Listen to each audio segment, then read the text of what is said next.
Here's a mistake that costs retirees thousands of dollars every year. You take $20,000 out of your IRA for a family vacation, totally reasonable, and suddenly the IRS treats it like you earned $30,000. Your tax bill spikes, your Medicare premiums go up, and that one withdrawal follows you for years. The fix isn't complicated. It's just about knowing which account to tap first. And in the next 15 minutes, I'm going to show you exactly how to do that. What you'll learn. By the end of this video, you'll know how to sequence your withdrawals to minimize taxes for life, how the IRS treats IRA, Roth, and brokerage accounts very differently, the 3 landmines that blindside most retirees, and how to dodge them.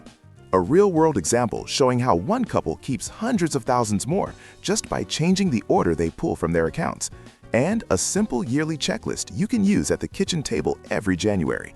Stick around for that checklist at the end. It's worth the whole video. Step 1. Your new paycheck. When you stop working, the paycheck stops, but your bills don't.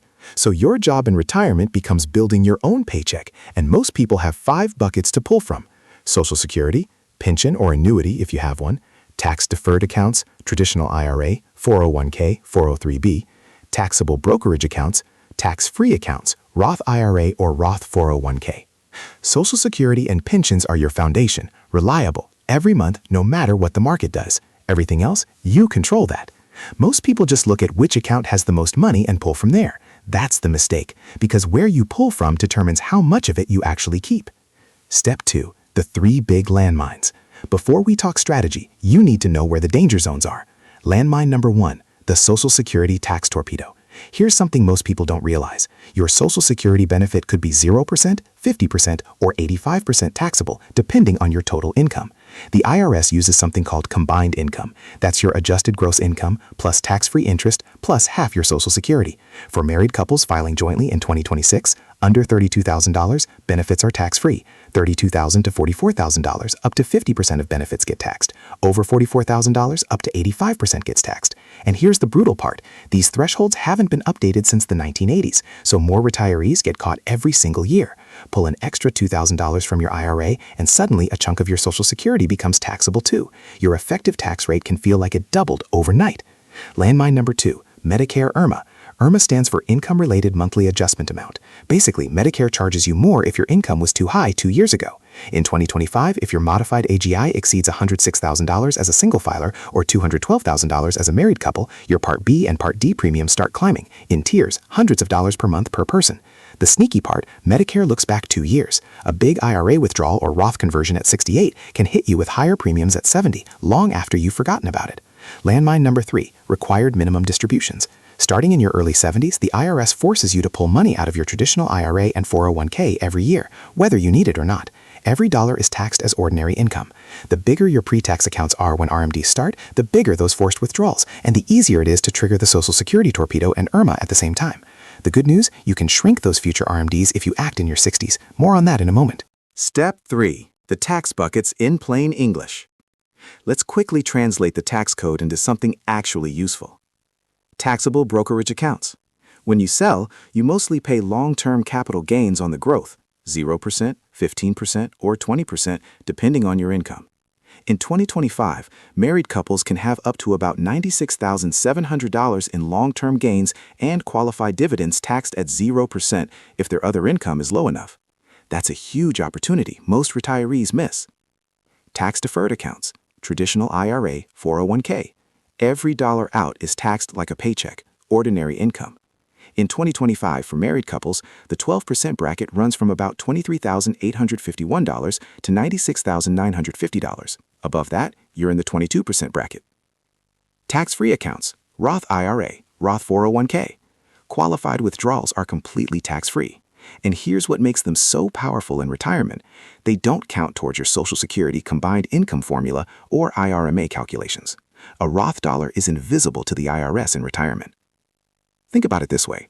One IRA dollar might push you into a higher bracket, make more of your Social Security taxable, and nudge you toward an IRMA tier, all at once.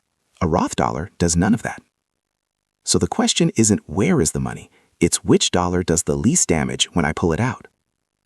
Step 4. The withdrawal order that usually wins. Every situation is different, but for most retirees with multiple account types, this general sequence comes out ahead. Taxable brokerage and cash first, especially gains that fall in the 0% capital gain zone. Controlled IRA withdrawals and Roth conversions, up to your target tax bracket. Delay Social Security as long as reasonably possible. Protect the Roth for last. It's your ace in the hole for flexibility and emergencies. Let's see what this actually looks like in practice. Real example, Tom and Linda. Meet Tom and Linda. He's 67, she's 65, recently retired. Here's their situation.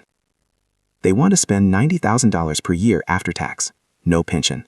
Combined Social Security if claimed now, $48,000 per year, but if Tom waits until 70, his benefit is significantly higher. $500,000 in a taxable brokerage account, $700,000 in traditional IRAs and 401ks, $300,000 in Roth IRAs. Both healthy, expecting to live well into their 80s. Phase 1, early retirement, before Social Security. Tom delays Social Security to 70, Linda waits until her full retirement age. That means for the first few years, all income comes from savings. Here's how they play it smart. Each year, they pull a large portion of their spending from the taxable brokerage, realizing long-term capital gains that largely fall in the 0% bracket after their standard deduction. Then they add IRA withdrawals or Roth conversions to fill up the 12% bracket, maybe slightly into the 22% bracket if the numbers still make sense. Why? Because right now their taxable income is lower than it will ever be again. Social Security hasn't started. RMDs haven't kicked in. This is their window, and they're using it to quietly shrink that $700,000 pre-tax pile before the IRS forces them to deal with it. Phase 2, after Social Security starts.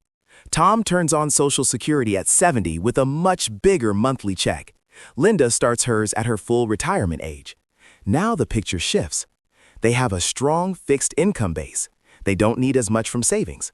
But now, every extra IRA dollar has the potential to make Social Security taxable because of those $32,000 and $44,000 combined income thresholds. From here, the order usually becomes, take RMDs first, non-negotiable, the IRS requires it. Fill any remaining gap from the taxable brokerage, keeping gains in the 0% range when possible. Tap the Roth only when needed, to stay under a bracket threshold or dodge an IRMA tier. Now the Roth is doing exactly what it was designed to do, covering big one-time expenses, a new car, a home repair, helping a grandchild with tuition, without triggering a tax event. Same accounts, different order, very different lifetime tax bill. Step 5, rules of thumb to write down.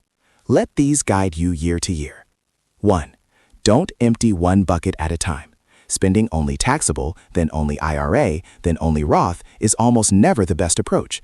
Blending them, guided by brackets and thresholds, almost always wins. 2. Use your 60s to pre-shrink future RMDs. Fill the 12% bracket. Carefully dip into the 22%. You're paying a modest tax now to avoid a punishing tax later. 3. Watch the Social Security thresholds. Know where $32,000 and $44,000 fall for your combined income. Every dollar past those lines costs you more in taxable benefits. 4. Before age 63, Roth conversions are often on sale. Those are the years before your income starts affecting your Medicare premiums at 65. Use the window. 5. Protect your Roth. Let it compound. Save it for late life flexibility, large unexpected expenses, and eventually your heirs, because qualified Roth withdrawals don't show up in your taxable income or IRMA calculations. And remember this, the order you withdraw from your accounts can matter more than the investments you pick inside them. Step 6, the yearly kitchen table checklist.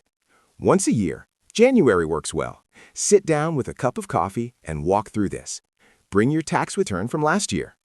Step 1. List your fixed income for the coming year. Social Security, pensions, rental income, any part-time work. Step 2. Decide how much you actually want to spend. Be honest. Include the trips, the home projects, the family visits. Step 3. Calculate the gap. Spending goal minus fixed income equals what you need to pull from savings. Step 4. Choose your target tax bracket. Know where 12% ends and 22% begins for your filing status under the current year's brackets. Step 5. Fill the gap in order. IRA withdrawals or Roth conversions up to your bracket ceiling without tripping the Social Security torpedo or an IRMA tier. The rest from your taxable brokerage, keeping gains in the 0% range when possible. Roth only if needed to avoid jumping a bracket or a Medicare threshold. Step 6. Check in again mid-year if something big changes. A property sale, an inheritance, a large medical expense. Any of these can shift the optimal mix. It sounds like a lot the first time. The second year, it's a rhythm. The third year, it's second nature, just like reading a paycheck used to be. Think of your retirement accounts like stepping stones across a river. Rush across to the wrong one, you get soaked. Place each step thoughtfully and you cross safely, and maybe even enjoy the view. Here's what you've learned today. Different accounts are taxed very differently, and the gap is huge. Social Security taxes and IRMA can quietly drain your income if you're not watching the thresholds. Your 60s are a golden window for tax planning. Use them. The right withdrawal order today makes your 70s and 80s far more comfortable. One important note, this is education, not personal tax or legal advice.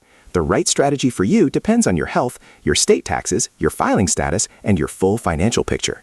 Take what you've learned here and run it by a qualified tax professional or a fiduciary financial planner who specializes in retirement income. If you found this useful, drop a comment below with your account mix, tax deferred, Roth, and taxable. A future video can walk through scenarios that look more like your situation. You've worked hard for this money. Now, let's make sure it works just as hard for you.